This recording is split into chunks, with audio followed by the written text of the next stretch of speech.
Nisa Maharani Putri dengan NIM J5230113.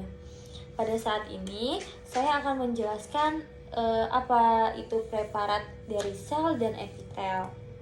Sebelum saya masuk ke penjelasan ini sendiri, saya akan menjelaskan sedikit mengenai definisi dari sel dan definisi epitel.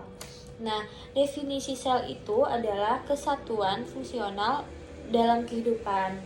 Nah, sel itu sendiri terbagi menjadi dua, ada eukariotik sama prokariotik. Nah, epitel ini sendiri dia mempunyai arti jaringan yang terdiri atas deretan sel yang tersusun secara secara berdekatan. Nah, selanjutnya kita lanjut masuk pembahasan ke preparat ini. Nah, pertama itu ada stereosilium. Stereosilium itu merupakan dari bagian sel. Nah, stereosilium ini terdapat di testis bagian epididymis. Nah, stereosilium ini sendiri mempunyai bagi-bagiannya. Yang pertama itu ada namanya lamina propria, yang kedua stereosilia, yang ketiga epithelium pseudotrophicatum stereosilia. Nah, yang di tengah-tengahnya ini itu sendiri itu merupakan sperma. Nah, dilanjut lagi ke preparat granulum zymogen.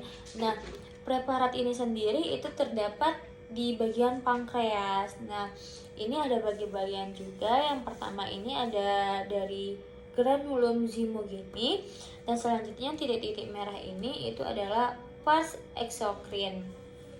Selanjutnya kita bahas ke tetes lemak. Nah, tetes lemak ini sendiri preparatnya berasal dari kulit. Nah, yang pertama ini ada tetes lemak yang titik-titik hitam ini namanya tetes lemak, dan dilanjut lagi sama vakuola lemak. Nah, yang bagian luarnya itu namanya lobulus. Selanjutnya kita lanjut lagi ke musinogen. Nah, musinogen ini dia mempunyai struktur juga seperti preparat lainnya, yaitu ada namanya musinogen. Nah, ini namanya musinogen.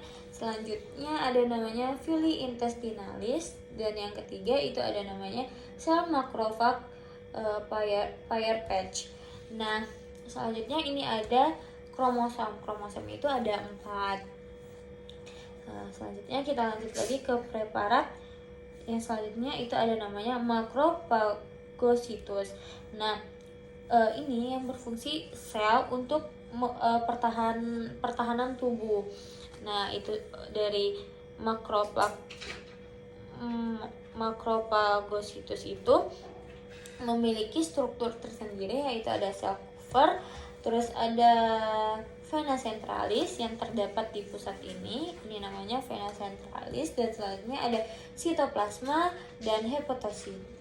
Nah, selanjutnya kita akan membahas ke membran basalis. Nah, membran basalis ini sendiri terdapat di ginjal, dan dia mempunyai beberapa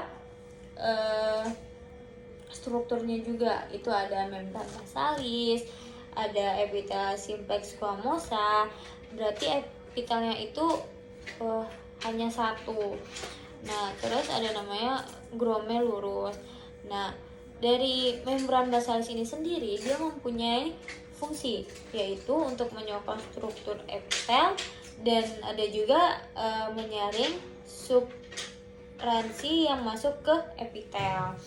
Nah, selanjutnya kita akan membahas ke preparat epithelium stratificatum squamous non cornificatum. Nah, ini termasuk ke preparat epitel. Nah, ini mempunyai stratificatum squamosum non cornificatum. Nah, terus ada juga jaringan ikat submukosa. Nah, selanjutnya itu ada lapisan otot sirkuler. Selanjutnya ini ada epithelium simplex cuboideum. Nah,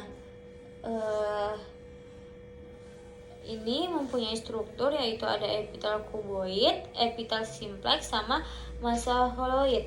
Nah, yang di tengah-tengah ini, yang lingkaran ini, bagian luarnya itu ada namanya epitel hiloid. Nah, selanjutnya kita ke preparat epithelium stratificatum columnar. Nah, itu ada terdiri dari epitel speudo, membran abasalis, terus ada lagi sel sperma yang terdapat di tengah ini. Terus ada lagi seterosilia. Seterosilia itu yang bentuknya itu seperti rambut yang berdiri-berdiri itu.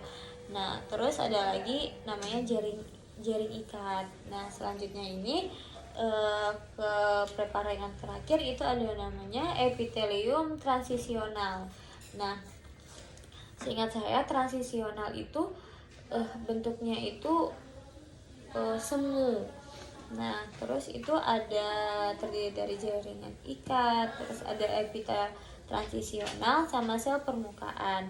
Nah, saya rasa udah cukup dari penjelasan mengenai preparat sel dan epitel. Nah, kurang dan lebihnya saya mohon maaf karena saya juga masih belajar. Wabillahi taufiq wal hidayah. Wassalamualaikum warahmatullahi wabarakatuh.